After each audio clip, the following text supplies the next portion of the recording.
Hi guys, welcome to my channel, and for today's video, I'm going to show you how to amend your 2551Q form using the eBIR forms package.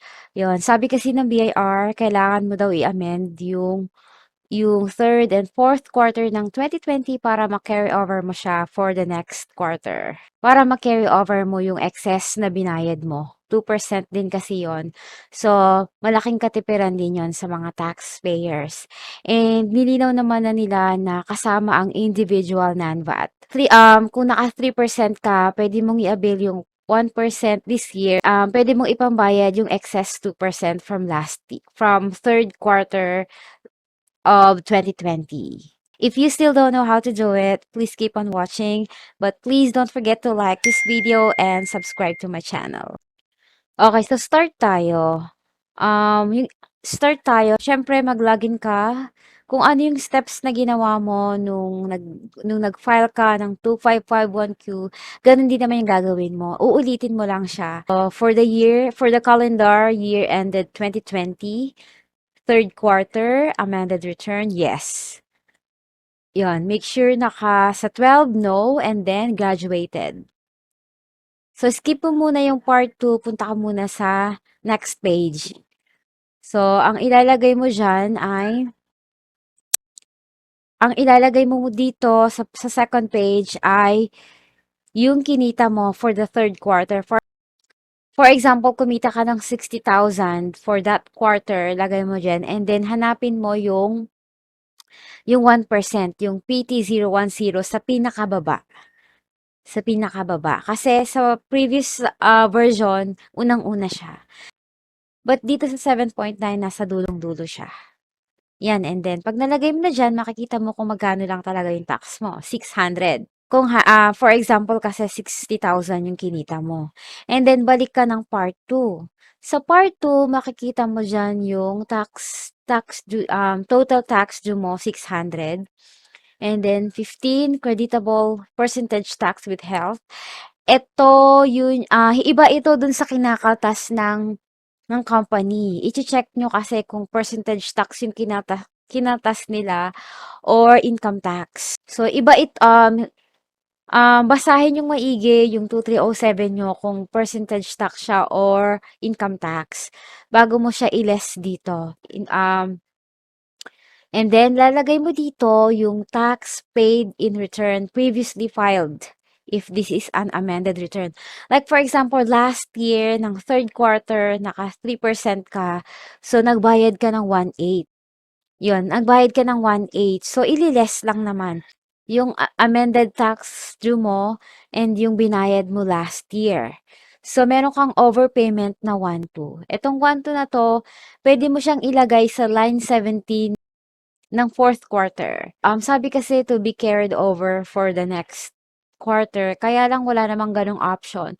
So, piliin mo na lang dito yung to be issued a tax credit certificate. Kasi hindi siya magva-validate kapag wala kang pinili dito to be refunded or to be issued. So, kailangan merong isa para ma-submit mo siya.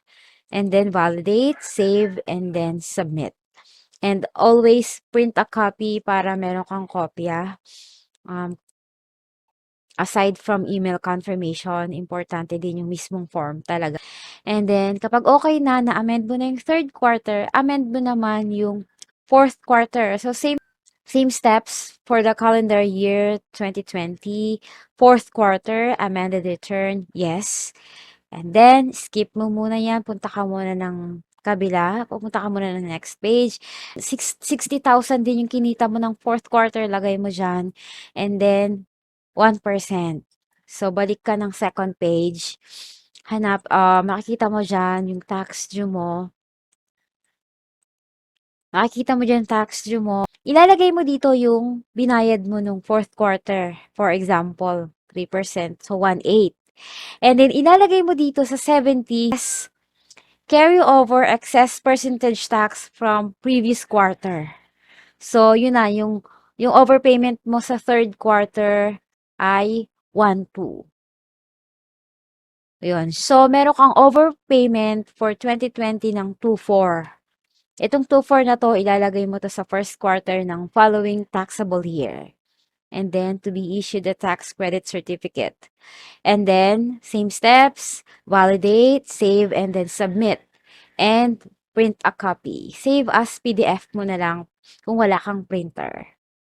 Ngayon naman, kung sa 2021 nag-file ka ng maaga-aga and ang napili mo ay 3% pa rin kasi late naman siyang in-announce. So, amend mo din yung first quarter mo ng 2021. So, for the calendar year, December 2021, first quarter, amended return, yes. For example ha, nakapag-file ka na. Kung hindi ka pa nakapag-file, then no. Punta ka sa kabila, and then ganun din, kung sakaling 60,000 ulit yung kinita mo, 60,000 kasi yung nilalagay kong sample sa mga forms na ginagawa ko. So, for example, may tax due mo for the first quarter ay 600 ulit. Kasi 1% ng 60,000. Yon. So, ilalagay mo dito sa 16 yung binayad mo. Kung halimbawa, nagbayad ka ng maaga for this year and nagbayad ka ng 3%, ilagay mo yung 1/8. And then, sa 17, dito mo na ilalagay yung carryover excess percentage taxes from previous quarters. Yung sa third and fourth ng 2020. For example, third quarter, 1,2, fourth quarter, 1,2. So, meron kang overpayment na 2,4. So, nagbayad ka din for this year, dahil nagbayad ka din for this year ng maaga, so may overpayment ka na naman. So, meron kang overpayment na 3,600 na pwede mong ipambayad sa next quarter hanggang sa maubos siya. Then, validate, save, and then submit. Yon, hintayin mo na lang yung email confirmation. Kali namang ayaw mo nang i-amend yung third and fourth, so i-avail mo na lang for this year yung 1%. Dahil changes to sa policy nila, so wala naman tong penalty. Yung iba kasi, hindi na nila i-a-amend yung third and fourth quarter kasi matrabaho. Pati ITR kailangan din daw i-amend. And i-a-avail na lang nila for this year yung 1%. So, makakatipid pa rin naman sila. Ayun, so sana nakatulong sa inyo 'tong video na 'to. Kung meron kayong tanong, just leave a comment. Until my next video. Bye!